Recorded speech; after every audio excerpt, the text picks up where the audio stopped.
The young man walked straight up to a group of street thugs, pulled out $300, and asked to buy some weed. The thugs saw he looked clean-cut and didn't say much. They just took the money and pocketed it. Then they casually turned to chat with each other, leaving Page standing there like a fool. When he asked about the goods, the thug acted like he'd never seen him before and denied ever saying he had anything. Then he lifted his shirt to show the gun tucked into his waistband, silently signaling Page to get lost.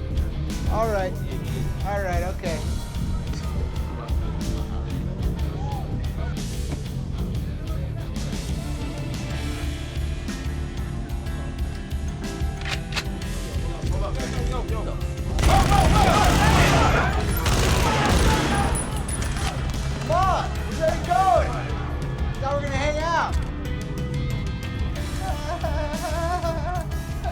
The whole exchange left David stunned. It had been years since he'd seen his old buddy Page, and now he was a total savage. Page was in one of the most lucrative lines of work, one that had already been written into the law: arms dealing. He had come back looking for someone he could trust to help him expand the business. David was just a small-time guy, working as a massage therapist. His income was modest, and with a pregnant wife, the financial pressure was mounting. So when Page invited him into the business, David didn't hesitate. To him, this was a door to a whole new world. Page introduced him to a U.S. government procurement site specifically for arms deals. Guns, ammo, aircraft, tanks, everything was available. The big contracts were monopolized by large arms dealers, and Page knew he couldn't get a piece of that pie. So he focused on small bids no one else cared about. As he put it, even a fly is still meat. And with enough of those small deals, it was easy to make tens of thousands a month. Tempted by the money, David threw himself into learning military knowledge. He scoured the procurement site every day for bid announcements and studied the origins and functions of different weapons. Their role was essentially that of middlemen. If they won a bid, they would buy the weapons at a low price and sell them to the government for a markup. Being the classic money with no money operation, they obviously didn't front the funds themselves. Page brought in Ralph, a man who ran dozens of laundromats on the surface, but had secretly invested all his money into arms. With Ralph's funding, they submitted dozens of bids. One night, David suddenly got a call. It was Captain Santos, calling from Iraq. After hanging up, he turned to Page and said the captain was interested in their offer: 5,000 Beretta handguns. This wasn't one of those small-time fly deals. If it went through, they'd make over $600,000 in profit. For David, this could finally be the break that changed everything.